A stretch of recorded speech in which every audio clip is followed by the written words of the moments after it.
कुछ दिनों के बाद अमित अमृता को अपने दोस्तों के साथ घूमने के लिए ले जाता है। क्या यार, क्या जिंदगी हो गई है। सारा दिन ऑफिस का काम करते रहो, अपनी हेल्थ पर तो ध्यान ही नहीं दे सकते। अरे क्यों नहीं दे सकते अपनी हेल्थ पर ध्यान? सब दे सकते हैं।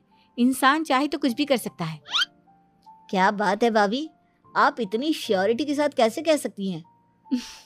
अरे आजकल ना एक से एक एप्लीकेशन है मार्केट में, और जानते हैं उसमें कुछ एक्सरसाइज तो ऐसी बताते हैं जिन्हें आप अपने ऑफिस में बैठे बैठे, मेरा मतलब लैपटॉप पर काम करते करते भी कर सकते हैं। अमृता, ऐसी एक्सरसाइज के बारे में तो मुझे भी नहीं पता था, तुम्हें कैसे मालूम? अरे मुझे सब पता है, हर चीज की खबर रखती हूँ मैं, जानते हैं ना आप। लेकिन ऐसी कौन सी एप्लीकेशन है और ऐसी कौन सी एक्सरसाइज है भाभी? एक मिनट, मैं आपको अपने मोबाइल में दिखाती हूँ। अरे वाकई में भाभी तो सही कह रही हैं। देखो यार, इसमें कितनी अच्छी एक्सरसाइज दिखाई गई है। अपनी चेयर पर बैठे बैठे एक्सरसाइज भी कर लो, काम भी और हेल्थ भी। वाह भाभी वाह, मजा आ गया। लेकिन अमृता, तुम्हें इस बारे में कैसे पता? अब मेरे साथ जो चीज हो चुकी है उसके बारे में तो मुझे पता होगा ही ना अमित। मतलब तुम कब ऑफिस में काम करने गई जो तुमने ऑफिस करते करते एक्सरसाइज की? मैं जो किचन में काम करती हूँ अमित, घर के काम, वो किसी ऑफिस के काम से काम है क्या? बस मैं भी वो सब करते करते इनमें से कुछ एक्सरसाइज ट्राई कर लेती हूँ, इसीलिए मुझे सब पता है। सही है यार, तुम तो बहुत इंटेलिजेंट हो। कुछ दिनों के बाद, ये क्या है? एक दोस्त ने मेरे साथ एक मजाक किया है, लेकिन समझ में ही नहीं आ रहा।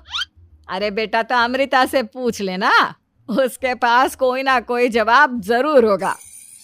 ठीक कहती है मम्मी जी, मैं सब जानती हूँ। लेकिन अमृता, ये थोड़ा मुश्किल है, सोच लो।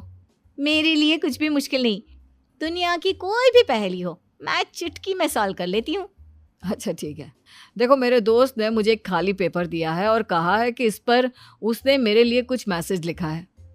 अब एक बात बताओ यार, खाली पेपर पर, आई मीन जिस पर कुछ भी नहीं लिखा हुआ, उसे मैं कैसे पढ़कर बताऊं? अरे बस इतनी सी बात, इसे तो मैं चुटकियों में सॉल्व कर दूंगी अमित। लेकिन कैसे बहू? इस पेपर पर तो वाकई में कुछ नहीं लिखा हुआ, एकदम खाली पेपर है, कैसे क्या पढ़ोगी तुम? अमित, एक छोटा सा काम करो, जल्दी से एक मोमबत्ती लेकर आओ। अरे बहू, पेपर में आग लगाने का इरादा है क्या? नहीं मम्मी जी, इस पेपर पर अमित के दोस्त का लिखा हुआ मैसेज पढ़ने का इरादा है। अमित कैंडल लेकर आता है। अब ना बस इस पेपर को धीरे धीरे कैंडल के ऊपर घुमाते रहो, देखना 2 ही मिनट में मैसेज आपकी आंखों के सामने होगा। अच्छा ठीक है, मैं ऐसा करके देखता हूँ। 2 मिनट के बाद, अरे वाकई में इस पर तो अक्षर बनने लगे, लेकिन ये हुआ कैसे? और अमृता, तुम्हें कैसे पता? बहुत सिंपल है मम्मी जी, अमित के दोस्त ने नींबू के रस से मैसेज लिखकर उसे सुखा दिया। अब अगर मैसेज पढ़ना हो ना तो पेपर को आग के सामने ले जाओ और लेटर्स अपने आप उभर कर आ जाते हैं। वाह बहू, लेकिन तुम ये सब कैसे जानती हो? अरे मम्मी जी, जब मैं छोटी थी ना तो अपनी सहेलियों के साथ ऐसे ही गेम खेला करती थी। ये तो मेरे साथ कितनी बार हो चुका है, मुझे सब पता है। थैंक यू यार अमृता, तुम्हारी वजह से हमें कुछ भी सोचने की जरूरत ही नहीं पड़ती, तुम सब कुछ बता देती हो। कुछ दिनों के बाद सुमित्रा जी को अमृता के प्रेग्नेंट होने की खुशखबरी मिलती है और सुमित्रा जी अमृता को डॉक्टर के यहाँ लेकर जाती है। देखिए सुमित्रा जी, आपकी बहू की तबीयत बिल्कुल ठीक है, किसी भी तरह की चिंता करने की कोई ज़रूरत नहीं है। लेकिन हाँ, उनको आयरन वाली डाइट खाने की बहुत ज़रूरत है। ठीक है डॉक्टर साहब, आप बता दीजिए मैं अपनी बहू को क्या क्या खिलाऊं ताकि उसकी तबीयत ठीक रहे और आने वाले बच्चे की भी। अरे मम्मी जी, इसमें डॉक्टर से पूछने की क्या ज़रूरत है? किशमिश है, अनार है, पालक है, ये सब खाना चाहिए, आयरन का लेवल बिल्कुल बराबर रहता है। अरे वाह, आपकी बहू तो सब कुछ पहले से ही जानती है। ये तो बहुत अच्छी बात है। देखो, आयरन के साथ तुम्हें कैल्शियम भी खाना होगा।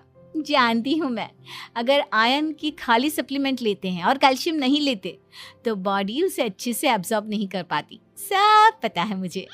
बहू, ये भी मालूम है? हाँ मम्मी जी, आप तो जानती है ना, मुझे सब पता है।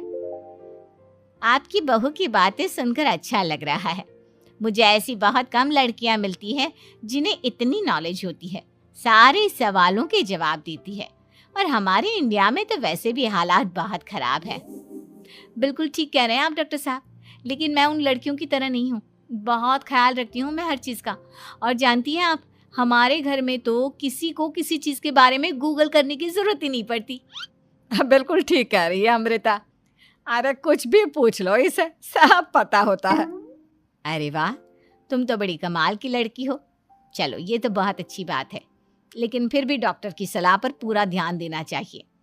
वैसे क्या चाहिए तुम्हें, बेटा या बेटी? अरे डॉक्टर साहब, कुछ भी हो जाए, बस बच्चा अच्छे से हो जाना चाहिए। मुझे तो दोनों में से किसी से कोई भी परेशानी नहीं। और सुमित्रा जी, आप? डॉक्टर मैडम, मुझे तो लड़के और लड़की में कभी भेद करने की आदत ही नहीं है। पोता आए या पोती, मेरे लिए तो दोनों एक बराबर है। सुनकर अच्छा लगा। वैसे आप जानती हैं, हमारे यहाँ पर तो लोगों को बड़ी बेचैनी रहती है ये जानने की कि पेट में लड़का है या लड़की, लेकिन विदेशों में ऐसा नहीं होता। हाँ, वहाँ पर तो सब कुछ पहले से ही बता देते हैं ना। ये भी कोई बात हुई भला? लेकिन तुम्हें कैसे पता कि वहां पर सब कुछ पहले ही बता देते हैं? अच्छा, हाँ, तुम तो सब कुछ पहले से ही जानती हो ना। तुम्हारे साथ तो सब कुछ पहले से ही हो चुका होता है। नहीं मम्मी जी, ये तो मेरे साथ पहली बार हो रहा है, इसलिए मैं ये डायलॉग नहीं बोल सकती।